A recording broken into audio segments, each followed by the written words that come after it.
जय Hind. Application of derivative के 8वें lecture के माध्यम से आज हम लोग शुरू करने जा रहे हैं मैक्सिमा और मिनिमा को। यानी कि एप्लीकेशन ऑफ डेरिवेटिव में ऑलरेडी 7 लेक्चर आप लोगों के लिए अपलोड किया जा चुका है, जिसमें हम लोग derivative as a rate measure को पढ़ चुके हैं, अप्रोक्सीमेशन एंड एरर को पढ़ चुके हैं, रॉल्स थ्योरम को पढ़ चुके हैं और लेग्रांजेस थ्योरम को पढ़ चुके हैं। और यह आपकी जानकारी के लिए बता दूं कि यह सारा जो टॉपिक पढ़ाया गया है आपके बुक आर.एस. अग्रवाल से ही पढ़ाया गया है। अगर आप आर.एस. अग्रवाल बुक बनाते हैं तो आपके लिए यह चैनल बहुत ही उपयोगी है। आप हर एक प्रॉब्लम को घर बैठे बना सकते हैं। तो आइए हम लोग आज देखने जा रहे हैं मैक्सिमा और मिनिमा को। तो मैक्सिमा और मिनिमा का कॉन्सेप्ट जो है ये शब्द से ही समझ में आता है कि मैक्सिमम और मिनिमम वैल्यू, यानी कि किसी भी फंक्शन का मैक्सिमम और मिनिमम वैल्यू कहाँ कहाँ कब कब हमको प्राप्त होता है और किस पॉइंट पर प्राप्त होता है, इसके बारे में हम लोग इस मैक्सिमम और मिनिमम में पढ़ने जा रहे हैं। थोड़ा सा टॉपिक से हट के बात करते हैं। तो यह मैक्सिमम और मिनिमम का फंडा है ना, बचपन से ही जुड़ा रहता है। बचपन में आप लोग अपने भाई बहन में हमेशा ये सोचते होंगे कि हमको 2 टॉफ़ी मिले और उसको 1 टॉफ़ी मिले। अगर कभी माँ बाबूजी आपको अपने भाई बहन से चुरा के 1 टॉफ़ी ज़्यादा दे दिए तो देखिए उस दिन खुशी का ठिकाना नहीं रहता है, बहुत खुश, दिन भर खुश। तो ये सब चीज़ जो है बचपन से ही आप लोग जान रहे हैं।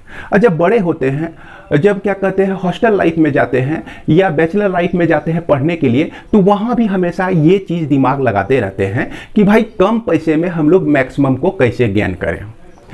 कम पैसे कहने का मतलब कि हमारे पास सीमित संसाधन है और हमारे पास जो बाबूजी पैसे दिए हैं वो सीमित हैं, उससे हम लोग मैक्सिमम कैसे लें। तो मैक्सिमम आउटपुट लेने के लिए ये सब चीज़ जो है हम लोग बहुत पहले से जानते हैं। लेकिन यहाँ पर जो है हमारे दैनिक जीवन में जो भी मैक्सिमा और मिनिमा की बात है, तो ये सब चीज़ जो है अलग हटके हैं थोड़ा। यहाँ पे अलग हटके क्या है कि मैक्सिमा और मिनिमा जो भी हम पढ़ेंगे, यहाँ पर ये सबसे पहला रॉ मटेरियल, कहने का मतलब ये समझिए कि इसमें इनपुट जो है आपका फंक्शन होगा और ये सारे फंक्शन पर ही हमको देखना है कि कहाँ मैक्सिमम और मिनिमम होता है। फंक्शन आप लोगों को शुरू से पढ़ा दिया गया है, क्लास 11 में भी डिटेल में पढ़ाया गया है। तो उम्मीद करते हैं फंक्शन तो समझ ही रहे होंगे। रियल वैल्यूड फंक्शन में आप लोगों को कहीं कोई दिक्कत नहीं होगी। बाय द वे अगर फंक्शन आपको याद नहीं है तो मैं इसके जानकारी के लिए आपको बताता हूँ कि आप क्लास 10 में जीरोज निकालते थे, शून्यक निकालते थे। हिंदी में उसको शून्यक कहते हैं और इंग्लिश में इसको जीरोज कहते हैं। आपको याद कीजिए कि पोलिनोमियल पढ़े होंगे क्लास 10 में, यानी कि बहुपद, हिंदी में उसको बहुपद कहते हैं। तो यहाँ पर एक ग्राफ दिया रहता है और अब पूछता है आपको कि बताइए भाई इस ग्राफ में कितने शून्यक है। ये जो आपका पोलिनोमियल दिया गया है ये आपका कितना शून्यक है। तो यहाँ पर हम कहते हैं कि एक्स एक्सिस को 2 बार काट रहा है तो इसका 2 जीरोज है। अब यदि इस तरह का ग्राफ दिया रहे तो यहाँ पर हम कहते थे कि 1 जीरोज है। उसके बाद मान लिया जाए कि इस तरह का ग्राफ दिया रहे, कोई पोलिनोमियल एक्स एक्सिस और वाई एक्सिस में जब ग्राफ बनाते हैं तो इस तरह से मिलता है। तो यहाँ पर हम क्या लिखते थे, 3 जीरोज लिखते थे। ये सारे जो है अभी तक तो हम पोलिनोमियल बोल रहे हैं, यही पी एक्स इक्वल टू मान लीजिए एक्स स्क्वायर प्लस 1, तो ये आपका पोलिनोमियल हो गया। और यहाँ पर एक चीज मैं बता दूं कि पोलिनोमियल के अलावे कोई भी एल्जेब्रिक एक्सप्रेशन हो तो उसका कुछ ना कुछ हमको ग्राफ मिलेगा और उस एक्स एक्सिस वाई एक्सिस में उसमें कुछ ना कुछ हमको कर्व मिलेगा। सिर्फ पोलिनोमियल ही नहीं, जितने भी एल्जेब्रिक एक्सप्रेशन है वो सारे आपका फंक्शन के तहत ही आता है। तो यहाँ पर मान लिया जाए ये चीज हमको दिया रहता था और इस चीज को अगर y इक्वल टू हम एक्स स्क्वायर प्लस 1 लिख दें या f x equal to x square plus 1 लिख दें तो यही चीज हो गया कि नहीं फंक्शन। तो पोलिनोमियल और ये यहाँ पर नया नाम हो गया फंक्शन। तो पोलिनोमियल और फंक्शन में कोई खास अंतर नहीं है, वो भी एक फंक्शन की ही तरह होता है। तो इसीलिए हमने यहीं से शुरू किया। तो अब जो है हम लोग को दिमाग में रखना है क्या कि ये सारे एक किसी फंक्शन का ग्राफ है। तो ये हम अभी तक ये समझ गए कि भाई रियल वैल्यूड फंक्शन और ये फंक्शन क्या होता है। अब रियल वैल्यूड बोलने का मतलब क्या हो गया कि यहाँ x का जितना भी वैल्यू लेंगे आप क्या लेंगे, रियल नंबर। रियल नंबर में क्या क्या आता है भाई, 0 1 2 3 और 0 1 के बीच जितने भी नंबर हैं, रैशनल और इरेशनल नंबर सारे एग्जिस्ट करते हैं। 2 से 3 के बीच जितने भी रैशनल और इरेशनल नंबर हैं, रियल लाइन आप लोग ड्रॉ करते होंगे, नंबर लाइन। तो नंबर लाइन में हर एक पॉइंट पर आपको रैशनल या इरेशनल नंबर मिलता है। यहां तक कि इरेशनल नंबर आप लोग √3 को भी काफी लेंथ दिखाते होंगे उसका ड्राइंग करके कि √3 लेंथ भाई कैलकुलेट कीजिए। तो नंबर लाइन पर √3 किस तरह से दिखाते हैं ये भी जान रहे हैं, √2 किस तरह से दिखाते हैं ये भी जान रहे हैं। यानी कि वो नंबर लाइन जिस पर हर एक पॉइंट पर कोई ना कोई नंबर हमको मिल रहा हो, उसी को हम लोग रियल लाइन कहते हैं, नंबर लाइन कहते हैं। और उस तरह से बनने वाले फंक्शन को हम लोग रियल वैल्यूड फंक्शन कहते हैं। तो उम्मीद करते हैं यहां तक आप लोग समझ गए होंगे। अब यहां पर एक इसी चीज को थोड़ा सा मैं ठीक से बनाता हूं। तो ये आप लोग का हो गया, ये फंक्शन का ग्राफ हम लोग जान गए कि इस तरह का फंक्शन का ग्राफ होता है। इसके बाद मान लिया जाए कि कोई भी फंक्शन इस तरह से आपका दिया गया है, ये कोई फंक्शन है और इस फंक्शन में हम लोग क्या देख रहे हैं और आपको क्या दिखाना चाह रहे हैं इसको देखिए। अब हम लोग जाने कि टर्निंग पॉइंट क्या होता है। ये फंक्शन तो समझ गए। टर्निंग पॉइंट कहने का मतलब कि स्टेशनरी पॉइंट, इसको हम लोग स्टेशनरी पॉइंट भी कहते हैं। अब इस फंक्शन को ये f(y) = f(x) कोई फंक्शन दिया रहे। अब यहां से चलते हैं तो ये आपका टर्निंग पॉइंट हो गया, ये आपका टर्निंग पॉइंट हो गया, ये आपका टर्निंग पॉइंट हो गया, है कि ना। टर्निंग तो बहुत जगह से हो रहा है, लेकिन टर्निंग पॉइंट कहने का मतलब हम किसको यहां पर मानेंगे, इसके बारे में मैं और कॉन्सेप्ट दे रहा हूं। याद कीजिए कि बचपन में आप लोग जब पहाड़ बनाते होंगे इस तरह से, है ना, इस तरह से बनाते थे पहाड़, है ना, और यहां पर सूर्य को उगा देते थे और इधर जो है झरना उड़ना बना देते थे। क्लियर है। अब देखिए कि इस तरह से जो पहाड़ बनाते थे, ये जो हो गया हिल हो गया, ये हो गया हिल, ये पूरा एरिया जो है हिल हो गया, ये पूरा एरिया हिल हो गया, ये पूरा एरिया आपका हिल हो गया। और ये जो है आपका क्या होता है, वैली होता है, खाई, जिसको हम लोग खाई कहते हैं। और यहां भी आपका एक वैली है। क्लियर है। अब इस हिल का जो टॉप पॉइंट है, हिल का जो भी टॉप पॉइंट है, उसी को हम लोग कहते हैं टर्निंग पॉइंट। उसी को हम लोग यहां पर समझेंगे टर्निंग पॉइंट समझेंगे। माफ करेंगे, ये टॉप है तो टॉप पर इसको लेके चलते हैं। ये रहा आपका टॉप, ये रहा आपका टॉप, तो इसी को हम लोग टर्निंग पॉइंट कहेंगे। टर्निंग पॉइंट का मतलब जो है भाई, टर्निंग पॉइंट तो बहुत जगह से टर्न कर रहा है, तो कहां कौन सा, कोई एक ही टर्निंग पॉइंट ले सकते हैं। तो यहां पर हम लोग जो टॉप होगा, हिल का जो टॉप होगा, वो हमारा टर्निंग पॉइंट हो गया। अब इसके बाद हम लोग चले, यानी कि हिल में जो है टॉप को हमको लेना है, टॉप पे जो एक पॉइंट मिलेगा वही हमारा टर्निंग पॉइंट हो जाएगा। और वैली तो समझ रहे हैं भाई, खाई, खाई में जो ये है आपका, यहां पर देखिए इस तरह से ये खाई है, तो ये जो है इसको भी टर्निंग पॉइंट कहेंगे हम। कब, जबकि यह उस खाई का, उस वैली का बॉटम होगा, सबसे नीचे वाला एरिया। कहने का मतलब कि बॉटम जो होगा आपका, बॉटम सबसे नीचा, सबसे खाई वाला एरिया, सबसे खाई वाला एरिया ये हो गया, ये हो गया, ये हो गया, ये दोनों यहां पर सबसे खाई का एरिया है। कहने का मतलब बॉटम है, सबसे नीचे वाला एरिया है। तो इसको हम लोग क्या कहते हैं, टर्निंग पॉइंट कहते हैं।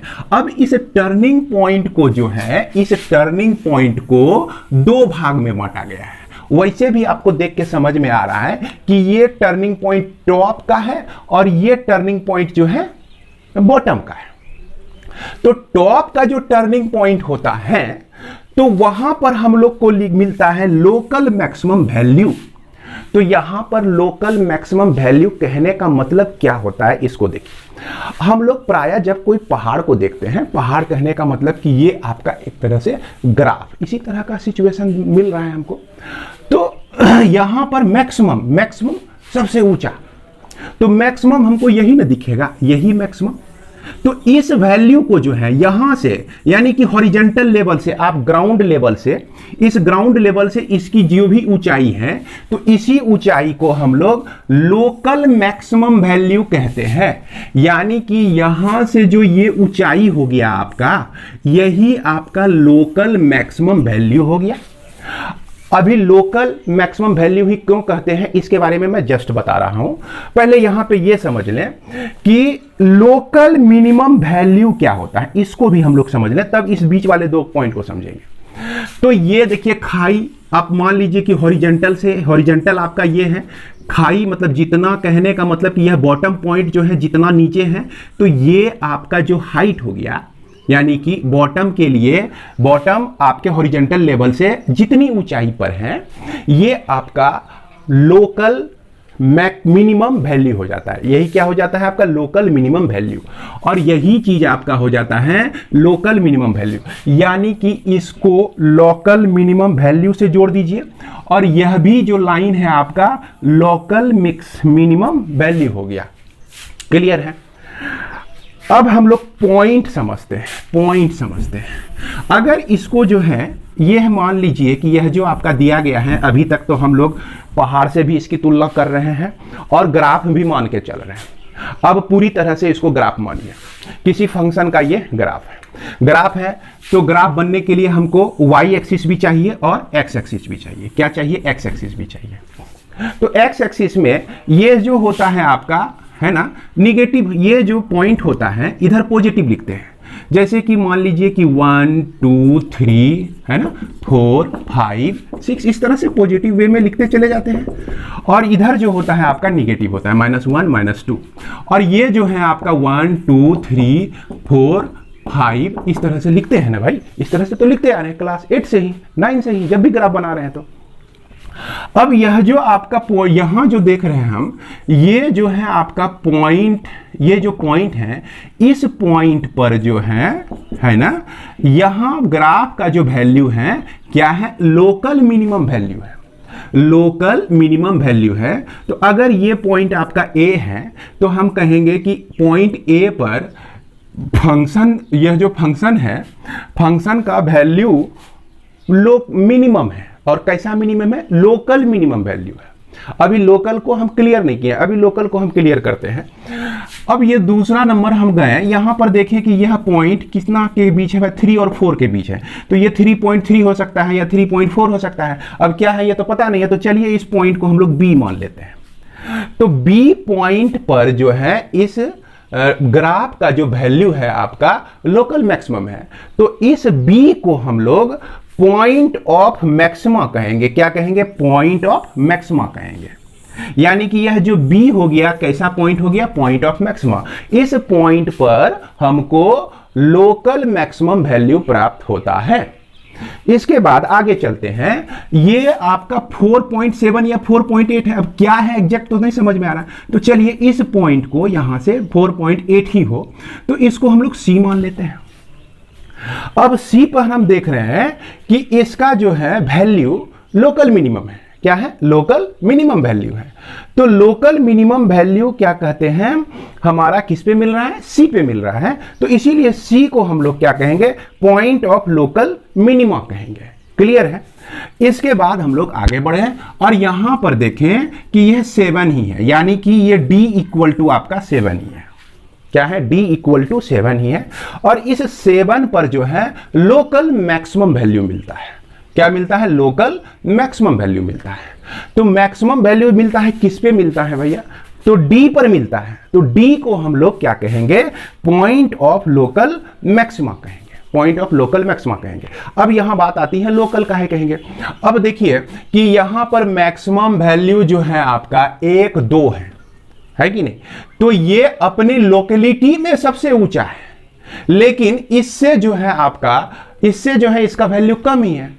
तो ये अपने लोकेलिटी में सबसे ऊंचा है, यानी कि इसको जो कंपेयर किया गया है इसके आसपास से कंपेयर किया गया है और हमारा सारा फोकस इसी पे है। तो इसलिए इसको हम लोग क्या कहते हैं? Point of local maxima. अपने लोकेलिटी में जो है यह बॉस है। किस पे बॉस मिलता है भाई? पॉइंट बी पर। और इसका जो भी मैक्सिमम वैल्यू होता है उसको तो हम फंक्शन में b रख के निकाल ही सकते हैं इसका मैक्सिमम वैल्यू कितना है। और यहां पर आगे जब बढ़ते हैं तो यह आपका लोकल मिनिमम है, क्योंकि मिनिमम बहुत सारे हैं, जैसे एक दो ही मिनिमम हम फिगर में दिखाए हैं, और भी तो बहुत सारे मिनिमम वैल्यू हो सकता है किसी भी फंक्शन में।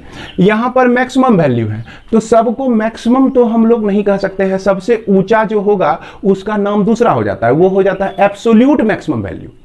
और जो सबसे क्या कहते हैं अपने लोकेलिटी में ऊंचा है उसको हम लोग लोकल मैक्सिमम वैल्यू कहते हैं, लोकल मैक्सिमम वैल्यू कहते हैं, लोकल मिनिमम वैल्यू कहते हैं, लोकल मिनिमम वैल्यू कहते हैं। तो इस तरह से लोकल मैक्सिमम और लोकल मिनिमम होता है। उम्मीद करते हैं कि लोकल मैक्सिमम और लोकल मिनिमम को आप लोगों को समझने में दिक्कत नहीं हुई होगी। इसके बाद हम लोग एक चीज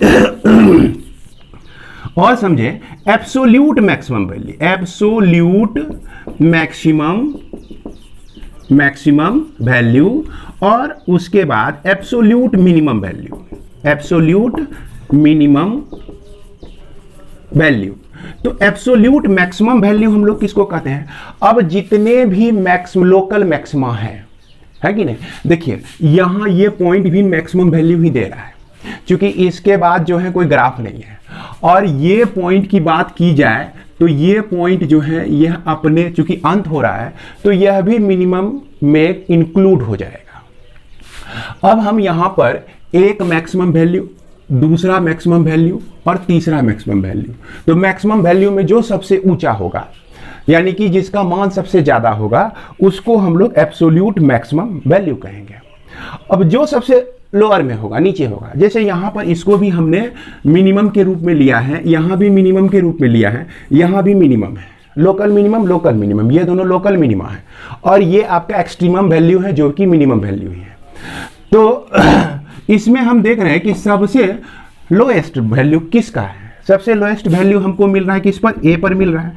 तो इस ए को पॉइंट ए पर इसका जो भी वैल्यू निकलता है, जो भी हाइट निकलता है उसको हम लोग एब्सोल्यूट मिनिमम वैल्यू कहते हैं। तो उम्मीद करते हैं कि local maxima, local minima, point of local maximum value, point of local minimum value, absolute maximum value और एब्सोल्यूट मिनिमम वैल्यू आप लोग समझ गए होंगे। अगर आप चाहें तो इसका एक स्क्रीनशॉट रख सकते हैं ताकि आपको सिर्फ ये बोर्ड देखकर, यानी कि इतना सा देखकर ये सारा चीज, एक बहुत ही इंपॉर्टेंट बात और भी समझने की कोशिश करते हैं।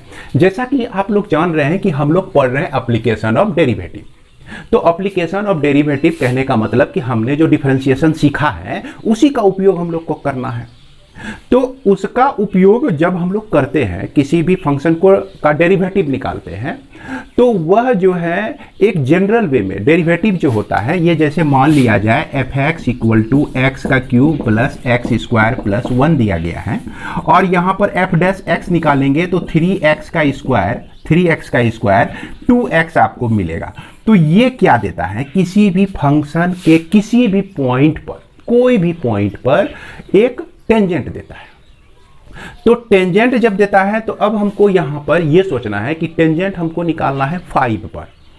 तो 5 पर टेंजेंट निकालना है तो यहां पर 5 रख दीजिए। यहां पर 1 2 3 4 4 5 6 7 8 मान लिया जाए कि यह जो ग्राफ है, यह जो आपका इसका कुछ भी ग्राफ आएगा तो कहीं ना कहीं 0.5 आएगा, और 0.5 पर हम इसका टेंजेंट निकालने की कोशिश कर रहे हैं। तो 5 रख दीजिए, 3 × 5 का स्क्वायर 2 × 5 कर दिए। तो ये जो आपको मिला, ये मिला स्लोप मिला। आपको क्या मिला भैया? स्लोप मिला। स्लोप क्या होता है? स्लोप के बारे में आपको पता ही होगा कि यह जो है आपका, मान लिया जाए कि ये कोई ग्राफ है, किसी फंक्शन का ग्राफ है, और इस पॉइंट पर हम जो है ये मान लिया जाए 6, और यहाँ पर जो है हमको ये टेंजेंट का स्लोप जो मिलता है यही होता है। मान लीजिए ये एफ एक्स है तो ये एफ डैश एक्स जो होता है आपका क्या होता है? स्लोप होता है। अब इस स्लोप को हमको 0.6 पर निकालना है तो एफ डैश 6 कर देंगे तो ये हमारा क्या मिल जाएगा? स्लोप मिल जाएगा। याद होगा आपको कि स्लोप जो होता है हमेशा tan थीटा में होता है। जब उस स्लोप को हम लोग tan थीटा के बराबर करके तब वहां पर इस एंगल को हम लोग निकाल सकते हैं। तो यह जो डेरिवेटिव है आपका क्या देता है? आपको स्लोप देता है। अब यहां पर ये चीज सोचिए कि अगर ये स्लोप हम यहाँ इस पॉइंट पर लेते हैं तो इस तरह से कुछ ना कुछ हमको एंगल मिलेगा, और यह स्लोप अगर हम इस टॉप पर लेते हैं तो इस टॉप पर जब स्लोप लेते हैं तो इसका निश्चित रूप से एंगल जो होगा एक्स एक्सिस के साथ वह 0 डिग्री होगा, यानी कि स्लोप जो होगा dy बाई डी एक्स का वैल्यू जिसको टेन थीटा भी कहते हैं, यह हमारा क्या आना चाहिए, 0 आना चाहिए। तो जितने भी टर्निंग पॉइंट हैं, अब यहां भी एक टर्निंग पॉइंट है, तो इस टर्निंग पॉइंट पर भी हम देख रहे हैं कि स्लोप जो है यह टेन थीटा इक्वल टू आपका 0 के बराबर है। तो किसी भी फंक्शन का स्लोप हम निकालें, यानी कि उसको डिफरेंशिएट किए, है ना, यानी कि उसको डिफरेंशिएट किया तो स्लोप निकाले, तो वो स्लोप जहां जहां 0 होता है, जहां जहां 0 होता है वही हमारा टर्निंग पॉइंट होता है, वही हमारा क्रिटिकल पॉइंट होता है, वही हमारा क्या कहते हैं वैली या हिल होता है।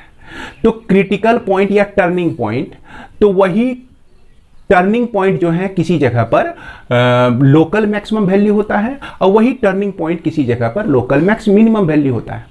यानी कि टर्निंग पॉइंट आपको निकालने के लिए किसी भी फंक्शन को डिफरेंशिएट करना होगा, तो आपको मिल जाएगा जितना भी उस फंक्शन में टर्निंग पॉइंट है सब मिल जाएगा।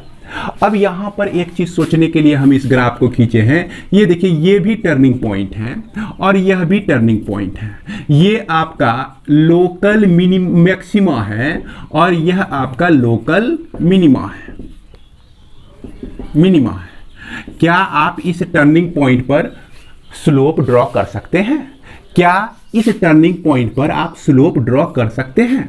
तो इस टर्निंग पॉइंट पर हम लोग स्लोप ड्रॉ नहीं कर सकते, क्योंकि यह स्लोप का मतलब हो गया कि अगर ये इस तरह का ही अगर ग्राफ हो तभी हम स्लोप ड्रॉ कर सकते हैं। यानी कि यह जो आपको पॉइंट मिल रहा है, इस पॉइंट से थोड़ा सा आगे और थोड़ा सा पीछे, है ना, इसका वैल्यू, जैसे ये पॉइंट C है आपका, C है, तो C प्लस H पर वैल्यू और C माइनस H पर वैल्यू जो है जब हमारा बराबर हो जाता है, याद कीजिए left hand derivative right hand derivative है कि नहीं, वो हमारा बराबर हो जाता है, तब हम कहते हैं डिफरेंशिएबल है। लेकिन आपको याद होगा कि अगर हमारा फंक्शन इस तरह से होता था, ये फंक्शन हो या हमारा ये फंक्शन हो मॉड x माइनस 3 इस तरह का फंक्शन हो, तो ये सारे फंक्शन जो होते हैं कंटिन्यूअस तो होते हैं, क्या है भैया, कंटिन्यूअस तो होते हैं, डिफरेंशिएबल नहीं होते हैं। याद कीजिए कि जब आप डिफरेंशिएबिलिटी में पढ़े थे, कंटिन्यूटी एंड डिफरेंशिएबिलिटी में कहना, उसमें एक थ्योरम पढ़े होंगे कि every differentiable function is continuous but every continuous function need not differentiable, यानी कि सारे कंटिन्यूअस फंक्शन जो है डिफरेंशिएबल नहीं होते। तो यहां पर कंटिन्यूटी तो बरकरार है, कंटिन्यूटी यहां पर नहीं टूटा है, लेकिन ये डिफरेंशिएबल नहीं है क्योंकि यहां पर जो हम टेंजेंट इस पॉइंट पर ड्रॉ नहीं कर सकते हैं। अब इस पॉइंट पर टेंजेंट ड्रॉ नहीं कर सकते हैं, इसके बारे में और भी ज़्यादा कन्फ्यूजन है तो आप ज़रूर कमेंट बॉक्स में लिखिएगा। मैंने जितना चीज़ समझाया आपको, जिस तरह से आपको समझाया, उम्मीद करते हैं कि वहाँ तक तो आपका क्लियर हो गया होगा। तो क्योंकि यहाँ पर जब आप क्या कहते हैं, इसी में जैसे इसी को आप चेक करके देख सकते हैं, इसका आप ग्राफ बनाइए और ग्राफ बनाकर x इक्वल टू 0 पर इसको चेक कीजिए, आप x इक्वल टू 0 पर चेक कीजिए तो आप देखेंगे कि यह जो फंक्शन है आपका, यह फंक्शन नॉट डिफरेंशिएबल है। तो इसका ग्राफ बना के, सिर्फ एक का ग्राफ बना के आप ये समझने की कोशिश करेंगे तो आपको ऑटोमेटिक समझ में आ जाएगा कि यह किस तरह से नॉट डिफरेंशिएबल है। इसके बावजूद अगर आपके पास एनसीईआरटी बुक है तो एनसीईआरटी बुक में एग्जाम्पल नंबर जो 31 है आप उसको देख लीजिए।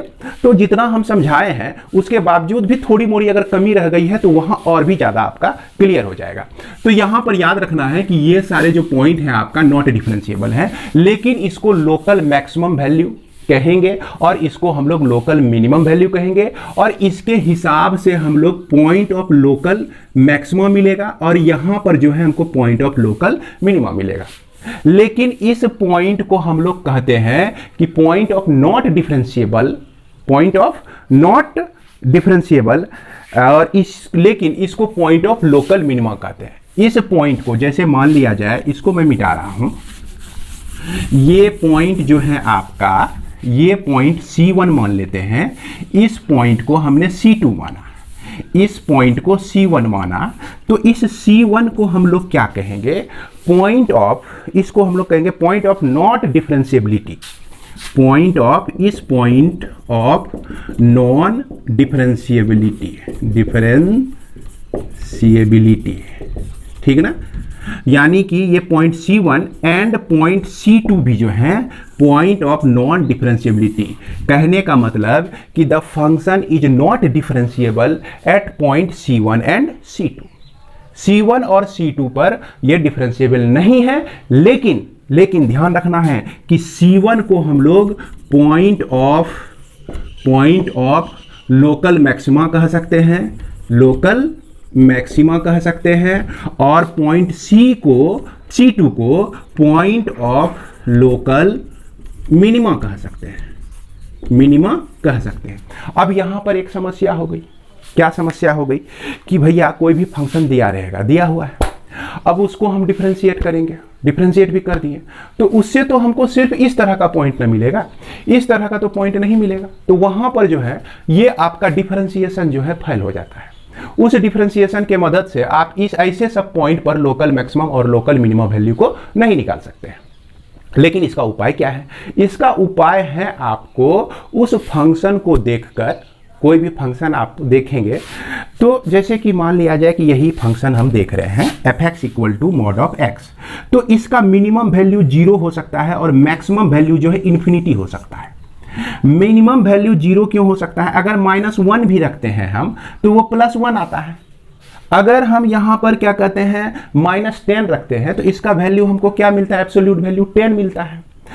तो 10 से छोटा कौन है भाई, 0 ही है। अब 2 रखते हैं, -2 भी रखते हैं तो इसका एब्सोल्यूट वैल्यू 2 मिलता है। 2 से छोटा कौन है, 0 ही है।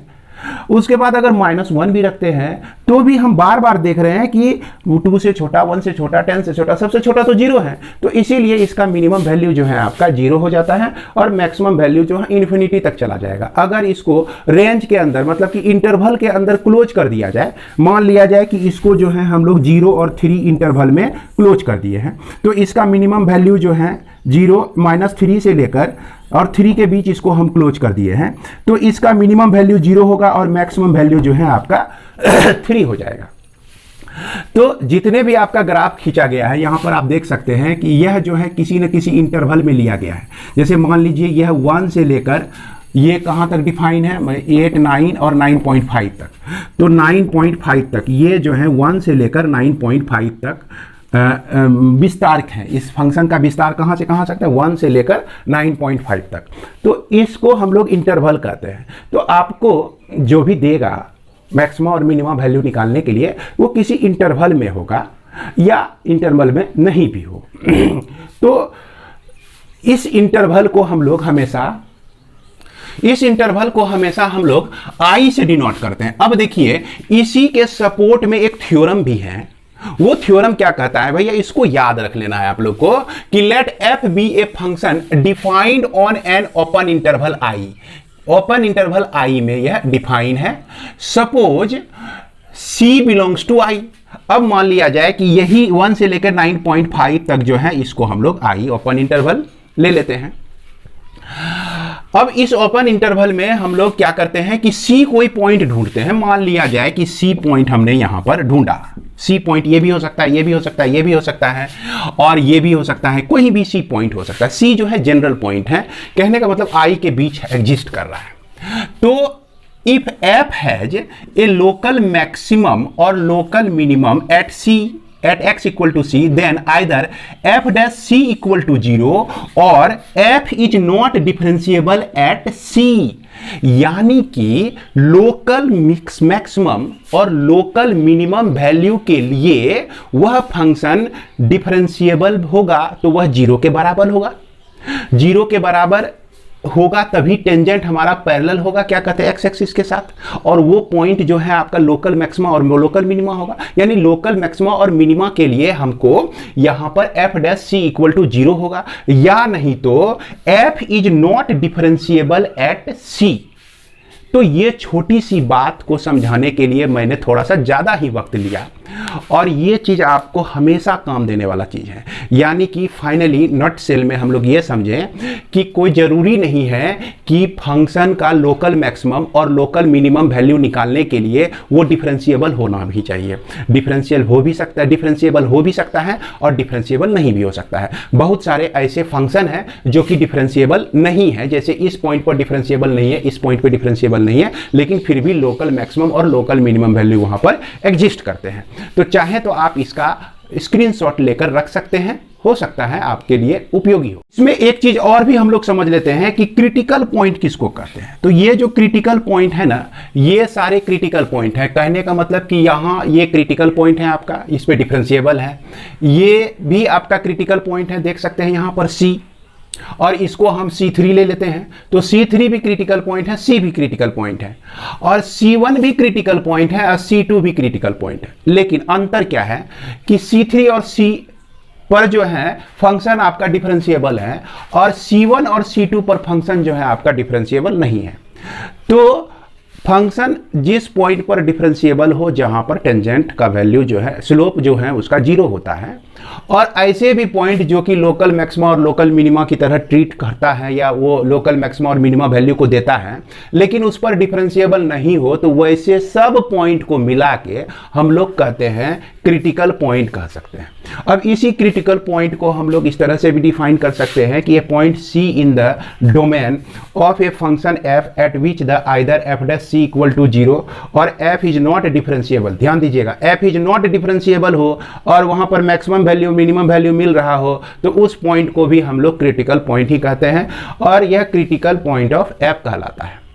क्लियर है? क्रिटिकल पॉइंट हम लोग यहां जितने भी प्रॉब्लम बनाएंगे, कुछ ही प्रॉब्लम ऐसे होंगे जो इस तरह के सिचुएशन का होगा, लेकिन आगे चल के जितने भी प्रॉब्लम हम लोग बनाएंगे सभी में हमको क्रिटिकल पॉइंट मिलेगा। किस कंडीशन का मिलेगा? वहां पर f dash c equal to 0 यानी कि डेरिवेटिव जो हम लोग देख लेते हैं।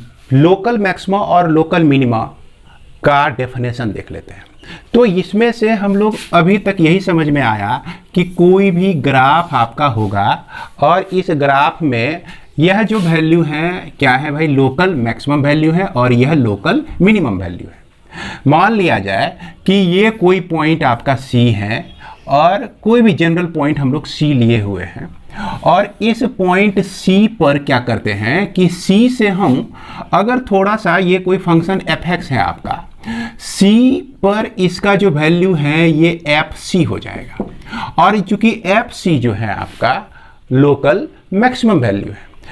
C से हम ज्यों ही आगे बढ़ते हैं, जैसे ही अगर C प्लस H करें या हम C माइनस H करें, तो क्या देख रहे हैं कि fc वहां पर मैक्सिमम वैल्यू रहता है और उससे जो है वह वैल्यू छोटा होते चले जाता है। जो जो हम आगे बढ़ेंगे तो f जो भी वैल्यू हमको मिलेगा वह fc से छोटा होगा, या हम c से थोड़ा कम अगर लेते हैं, c माइनस h करते हैं, c को डिक्रीज करते हैं, स्लाइटली लेस देन c लेते हैं, तो उस स्थिति में भी fc बड़ा होगा और जो भी वैल्यू मिलेगा वह आपका छोटा होगा। कहने का मतलब इसके बाद का कोई भी वैल्यू मिले आपको, जैसे मान लिया जाए यह fc हो गया मैक्सिमम वैल्यू, तो यह हमेशा बड़ा होगा।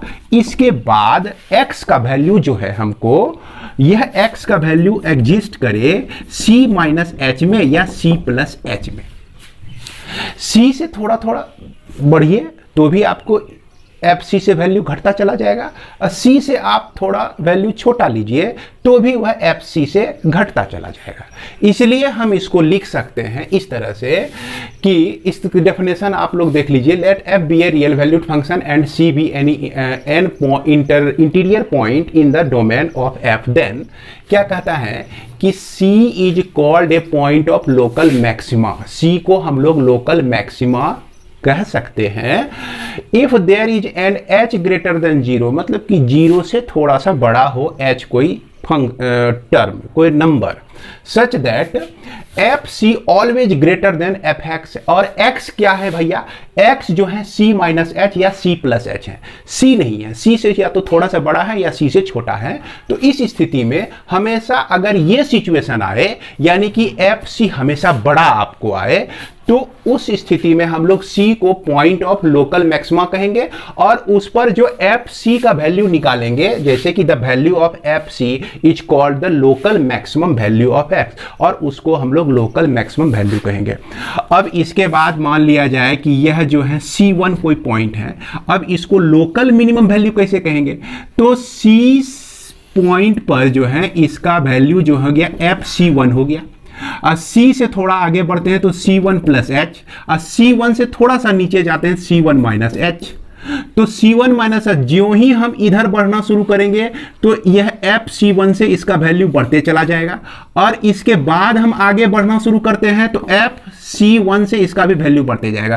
कहने का मतलब कि FC1 जो है यहां पर बॉटम है, सबसे नीचे वाला पॉइंट है, तो इसीलिए हम इसको पॉइंट ऑफ मैक्स मिनिमा कहेंगे, और इसका मतलब हो गया कि FC1 जो है हमेशा छोटा होता चला जाएगा fx से, और ये x जो है आपका कहां से कहां तक है, C माइनस एच करते हैं, C से थोड़ा छोटा लेते हैं वैल्यू या C से थोड़ा बड़ा वैल्यू लेते हैं, तो हमेशा ये कंडीशन हमको मिलता है, FC1 हमेशा छोटा ही होता है, तो इसीलिए हम इसको पॉइंट ऑफ मिनिमा कहेंगे C1 को, और FC1 को जो है हम लोग कहेंगे पॉइंट ऑफ लोकल मिनिमा, है ना। तो यहां पर जनरल वे में दिखाने के लिए हम नोटेशन C को ही यूज कर रहे हैं। मान लीजिए कि C के साथ ऐसा भी हो सकता है कि C is called the point of local minima if there is an h greater than 0 such that fc less than fx for all x in c minus h c plus h। Clear है।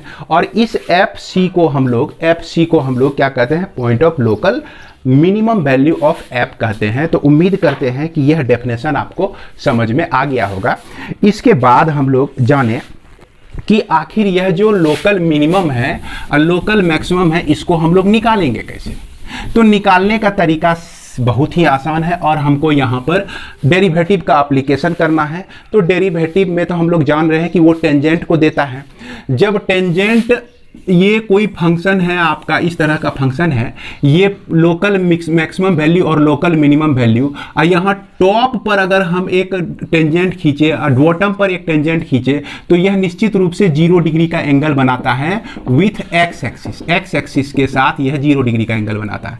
तो 0 degree का जब angle बनाता है यानी कि theta equal to 0, यानी कि टेन थीटा जो है आपका क्या हो गया, 0 के बराबर।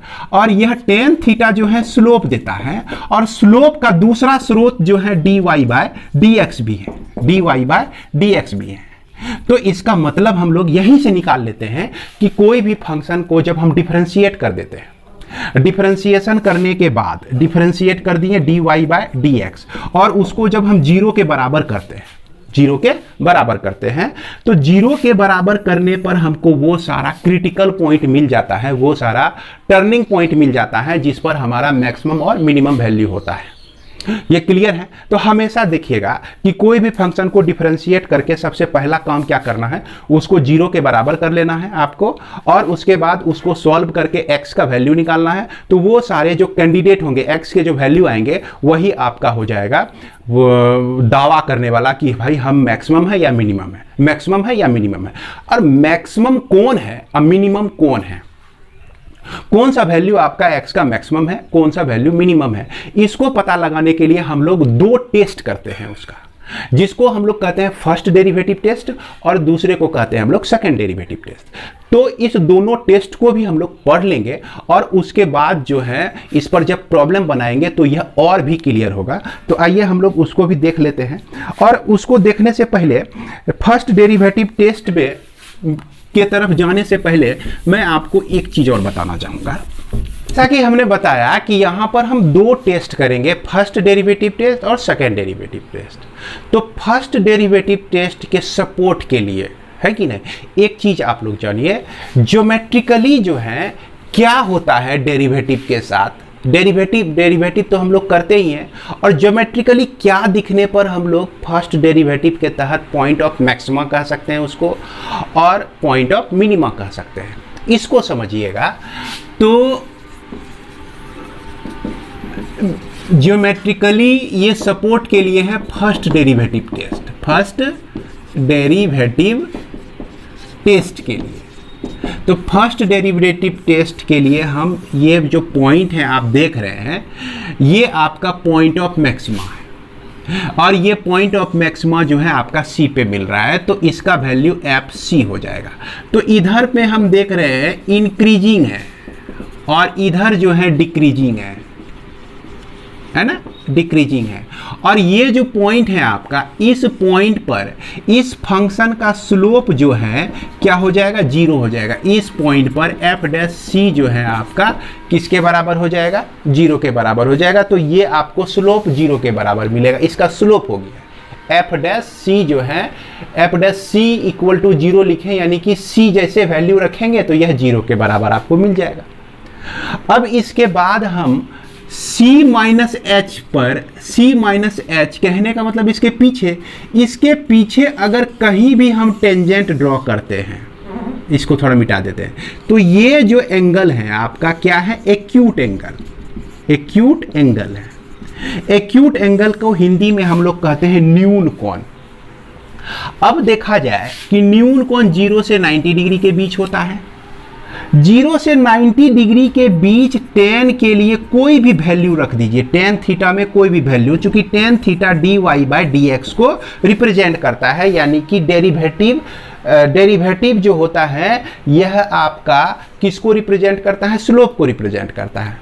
और यह स्लोप जो है आपका हमेशा देख रहे हैं किसके किसके बीच है, 0 से 90 डिग्री के बीच है। तो इस स्थिति में इस स्लोप का, इस डेरिवेटिव का वैल्यू जो है हमेशा क्या आएगा, पॉजिटिव आएगा। देख रहे हैं क्या आएगा, हमेशा आपको पॉजिटिव आएगा। तो इधर जो है आपका किसका वैल्यू, एफ डैश एक्स का जो वैल्यू है वो हमेशा पॉजिटिव रहेगा। अब आगे बढ़ते हैं और इस पॉइंट पर हम एक स्लोप ड्रॉ करते हैं। और यह जब स्लोप ड्रॉ करेंगे, आपको याद होगा कि एंगल जब भी लिया जाता है तो पॉजिटिव डायरेक्शन से नापा जाता है, क्लास 11 में पढ़े थे। तो यह जो वैल्यू है 90 डिग्री से और यह 180 के बीच में है। यह जो वैल्यू है आपका 90 डिग्री से 180 के बीच में है। तो यह ऑब्ट्यूस एंगल हो गया, ऑब्ट्यूस एंगल, जिसको हम लोग हिंदी में अधिक कोण भी कहते हैं। अब इधर जो है हमको अधिक कोण मिल गया, यानी कि dy बाई dx, यानी कि tan थीटा का वैल्यू इसके बीच सेकेंड क्वाड्रेंट में हमेशा निगेटिव होता है। तो यह जो वैल्यू आपको मिला निगेटिव मिला, यानी कि इधर जो है आपका यह डेरिवेटिव जो है क्या मिलता है, निगेटिव मिलता है। अब आपको करना क्या है, अगर c से थोड़ा slightly, value of c slightly less then x का value slightly less than c हो, c से छोटा हो, तो डेरिवेटिव जो है आपका पॉजिटिव होता है। अगर x का वैल्यू c से थोड़ा सा बड़ा हो तो यह जो है आपका निगेटिव होता है। तो यहाँ पर हम एक शब्द कह सकते हैं, एक लाइन कह सकते हैं कि अगर डेरिवेटिव किसी खास पॉइंट पर, C पॉइंट पर चेंज करता है पॉजिटिव से निगेटिव के तरफ, C माइनस एच लिए, C से छोटा लिए तो पॉजिटिव आया, C से बड़ा लिए तो निगेटिव आया। यानी कि f dash x changes from positive to negative, then C will be point of maxima, यानी कि FC is the point of local maximum value। माफ कीजिएगा, पॉइंट C जो है पॉइंट ऑफ लोकल मैक्सिमा हो जाएगा और FC जो है पॉइंट लोकल मैक्सिमम वैल्यू हो जाएगा। अब उसी तरह से यहाँ पर समझिए कि अगर यह मिनिमा का कंडीशन हो, जैसे कहने का मतलब कि ये इस तरह का वैल्यू हो और यहाँ पर हम लोग ये पॉइंट बॉटम है और इस C पर जो है इसका यह C जो है point of local minimum value है। और C से बढ़े आगे C प्लस एच, C से पीछे C माइनस एच, और इस पर अगर आप टेंजेंट ड्रॉ करते हैं तो dy by dx equal to 0, यानी कि f dash c equal to 0 मिलता है। इस पर अगर आप टेंजेंट ड्रॉ करते हैं यानी कि c माइनस एच के रेंज में इधर रेंज करते हैं, तो देखिए यह जो है आपका कौन सा एंगल है, ये आपका एंगल हो जाता है ऑब्ट्यूस एंगल। कौन सा एंगल हो जाता है? Obtuse angle. ये एंगल 90 से लेकर 180 के बीच होता है। तो इस स्लोप के लिए टेंजेंट का वैल्यू क्या हो जाएगा? निगेटिव हो जाएगा। dy बाई डी एक्स, और dy by D x tan theta होता है, और थीटा का वैल्यू सेकेंड क्वाड्रेंट में जाएगा तो यह निगेटिव हो जाएगा। तो मिनिमम के लिए जो है c minus H slightly less then लेते हैं तो यह निगेटिव होता है। अब फिर उसके बाद इस तरह से ले लीजिए तो यह आपका पॉजिटिव हो जाएगा। देख लीजिए यहाँ पर इस तरह से आप लोग ग्राफ बना के भी दे सकते हैं, पॉजिटिव हो जाता है। यदि किसी पॉइंट C के लिए f dash x varies from negative to positive, varies from changes from negative to positive, अगर निगेटिव से पॉजिटिव के तरफ चेंज होता है c माइनस एच में निगेटिव और c प्लस एच में पॉजिटिव, तो वह जो पॉइंट होता है c, वो पॉइंट c कहलाता है पॉइंट ऑफ लोकल मिनिमा। क्या कहलाता है? पॉइंट ऑफ लोकल मिनिमा कहलाता है। और उस पर जो फंक्शन का जो वैल्यू होता है c पर, वही आपका लोकल मिनिमम वैल्यू हो जाता है। तो यहाँ ज्योमेट्रिकली जो है आपको मैंने फर्स्ट डेरिवेटिव टेस्ट को समझाया है। अब इसी चीज को मैं लिख कर आप लोगों को बता रहा हूं। तो अब हम लोग समझते हैं कि फर्स्ट डेरिवेटिव टेस्ट में होता क्या क्या है, किस तरह से हम लोग फर्स्ट डेरिवेटिव टेस्ट करेंगे। तो इसके लिए आइए हम लोग देखते हैं कि फर्स्ट डेरिवेटिव टेस्ट में क्या करना है। तो सबसे पहले जो भी फंक्शन रहेगा हमको उसको डिफरेंशिएट कर देना है। तो ये आपके समय को बचाने के लिए मैंने लिख लिया है बोर्ड पर पहले से ही। उसके बाद जब यह f डैश x को 0 के बराबर करेंगे तो आपको सॉल्व करने के बाद x का कुछ वैल्यू मिलेगा, रूट्स मिलेगा, जिसको हम लोग a b c डिनोट किए हुए हैं। अब क्या करना है कि then these are the candidate of maxima और मिनिमा। जैसे 0 करके x का वैल्यू, जितने भी वैल्यू निकालेंगे आप, तो उसी में से कोई एगो मैक्सिमा होगा, कोई एगो मिनिमा होगा। यानी कि अब आपको ऐसा सब कैंडिडेट मिल गया है जो कि आपके लिए या तो मैक्सिमम है या तो मिनिमम है, सिर्फ एक बार डेरिवेटिव कर देने पर। अब कौन सा मैक्सिमम है, कौन सा मिनिमम है, इसको हमको तय करना है। तो इसको तय करने के लिए आगे हम लोग बढ़ते हैं। क्या करते हैं कि इस तीनों में से कोई एक पॉइंट को हमने लिया, जैसे C को लिया, C को हम टेस्ट करते हैं। जैसे मान लीजिए इन C को हमने बुलाया, अब उसको टेस्ट करेंगे, तब ना हम A को बुलाएंगे, तब ना B को बुलाएंगे। क्लियर है? तो सबसे पहले हम C को बुलाएं, बोले कि भाई अब तुमको हम टेस्ट करते हैं कि तुम मैक्सिमा है कि मिनिमा है। तो इसके लिए क्या करते हैं कि determine the sign of f dash x for the values of x slightly less than c। तो इसको डिटरमाइन करने के लिए हम क्या करते हैं कि x को स्लाइटली लेस देन c लेते हैं, और फॉर वैल्यू ऑफ x का जो वैल्यू है स्लाइटली ग्रेटर देन c लेते हैं। जैसा कि यहाँ पर आप देख सकते हैं कि c पर जो है ये पॉइंट, c जो है पॉइंट ऑफ मैक्सिमा है, तो c को हम स्लाइटली मोर कर दिए और c को स्लाइटली लेस कर दिए। c को स्लाइटली मोर किए तो c प्लस एच हो गया, c को स्लाइटली लेस किए तो c माइनस एच हो गया। क्लियर है? और इस पर जो है क्या करना है, ये चीज हमने ले लिया। अगर ये कहता है कि if f dash x changes sign from positive to negative as x increases through c, then x equal to c is the point of maxima. अब यहाँ पर देखिए, जैसा कि हमने तुरंत बताया है अभी कुछ पीछे, अगर साइन जो है पॉजिटिव से निगेटिव चेंज करता है तो पहले जो है c माइनस एच, c के थोड़ा सा कम वैल्यू लिए तो देखें कि पॉजिटिव वैल्यू आ गया। अब बनाएंगे तो प्रॉब्लम आपको समझ में आएगा ही। c से थोड़ा सा बड़ा वैल्यू लिए तो ये निगेटिव आ गया। अगर यह है ना चेंजेज होता है निगेटिव से लेकर, माफ करेंगे, पॉजिटिव से, फ्रॉम पॉजिटिव से निगेटिव के तरफ, तो इसको हम लोग x इक्वल टू c को पॉइंट ऑफ मैक्सिमा कहते हैं। अब यहाँ देखिए मिनिमम c पर है, तो इधर जो वैल्यू था हमारा c माइनस एच में, तो यह निगेटिव था, और इधर क्या आया था, स्लोप इसका पॉजिटिव आया था। अगर f(x) का वैल्यू निगेटिव से पॉजिटिव के तरफ चेंजेस करता है, तो x इक्वल टू सी को हम लोग पॉइंट ऑफ मिनिमा कहते हैं। तो उम्मीद करते हैं कि ये फिगर पहले देखे होंगे तो ये भी चीज़ समझ में आ गया होगा। अब इतना सा याद नहीं रखना है, फिगर को खाली याद रखिए।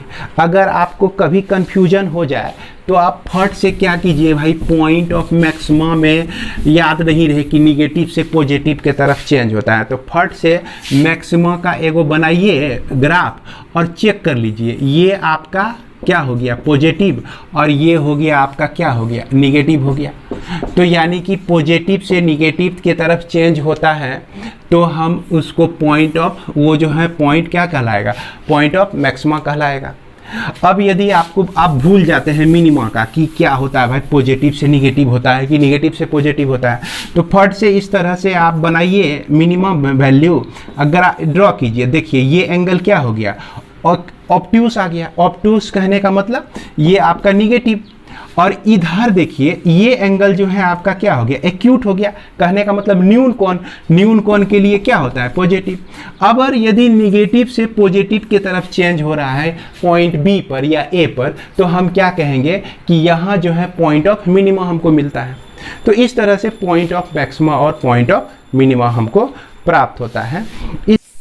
इसके अलावे आप लोग एक चीज़ और नोट कर लेंगे जो कि आपका बोर्ड पर नहीं लिखा गया है कि if F dash x does not changes sign as x increases through C, we say that x is neither A point of maximum nor a point of minimum.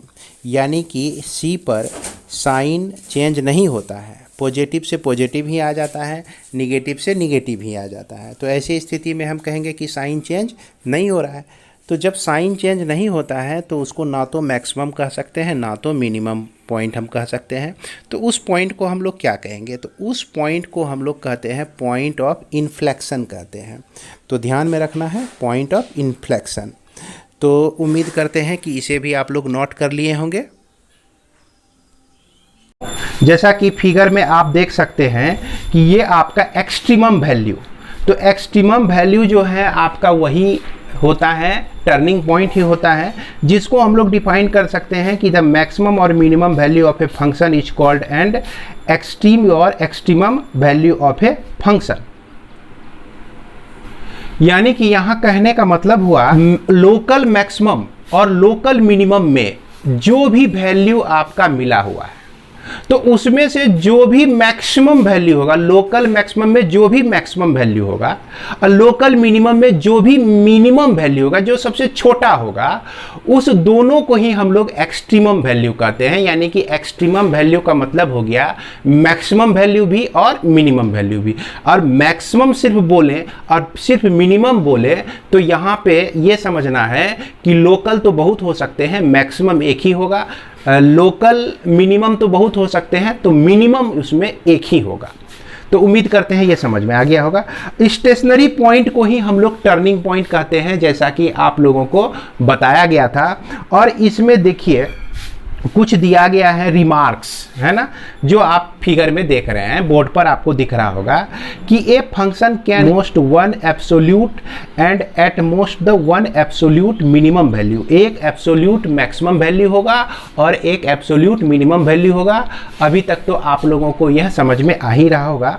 इसके बाद दूसरा कहता है कि a function may have more than one local और more than one local minimum value. ये भी बात आपको समझ में आ रही होगी। दूसरा नंबर कि मैक्सिमम वैल्यू भी एक से ज़्यादा हो सकता है और मिनिमम वैल्यू भी एक से ज़्यादा हो सकता है। इसके बाद तीसरा नंबर ध्यान दीजिएगा कि ए लोकल मिनिमम में be greater than local maximum. इस चीज़ को मैं समझाने की कोशिश करता हूं आप लोगों को। और चौथा नंबर यह कहता है कि local maxima and local minimas occurs alternately.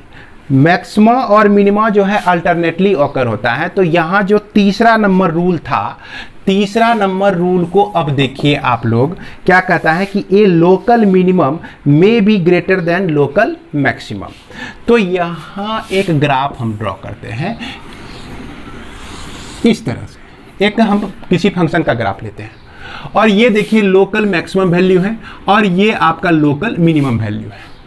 तो इसका जो भी वैल्यू हमको मिलेगा और इसका जो भी वैल्यू मिलेगा, यह वैल्यू मान लीजिए एफ डी मिलता है, यह वैल्यू एफ सी मिलता है, तो ये तो आपका एफ सी तो मैक्सिमम वैल्यू लोकल मैक्सिमा है, लेकिन फिर भी यह छोटा है, यह लोकल मिनिमा से, लोकल मिनिमा से जो है यह छोटा है, जबकि यह आपका लोकल मैक्सिमा है, local maximum value, local maxima value है। क्लियर है?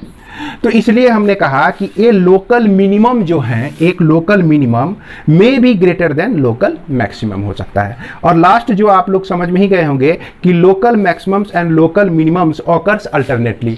देख लीजिए कि अगर हमको मैक्सिमा मिला तो इसके बाद क्या मिलेगा, मिनिमा मिलेगा, मिनिमा के बाद क्या मिलेगा, मैक्सिमा मिलेगा, और मैक्सिमा के बाद क्या मिलेगा, लोकल मिनिमा मिलेगा। मतलब अल्टरनेटली एक पहले लोकल मैक्सिमा से शुरू हुआ तो मिनिमा मिला, मिनिमा के बाद मैक्सिमम हुआ, मैक्सिमा के बाद मिनिमम हुआ। तो ये सारे छोटे मोटे बात हैं, इस सभी बातों को भी ध्यान में रखना चाहिए। उम्मीद करते हैं कि आप लोगों को बहुत हद तक समझ में आया होगा, और बहुत सारे इसमें छोटे मोटे कॉन्सेप्ट हैं जो कि अभी भी छूटा हुआ है, क्योंकि यह तो आपका शुरुआती वीडियो ही है, और जब हम लोग प्रॉब्लम बनाएंगे तो छोटे मोटे कॉन्सेप्ट पर भी हम चर्चा करते चले जाएंगे। और यह जो आपका सेकेंड डेरिवेटिव टेस्ट है, इसको हम लोग अगले चैप्टर में, अगले दूसरा एक्सरसाइज जब आर एस अग्रवाल का बनाएंगे तो उसमें हम लोग इसको समझेंगे, सेकेंड डेरिवेटिव टेस्ट का उपयोग कैसे किया जाता है। तो इसी के साथ मैं इस वीडियो को विराम देता हूँ, मिलते हैं हम लोग अगले वीडियो में। जय हिंद।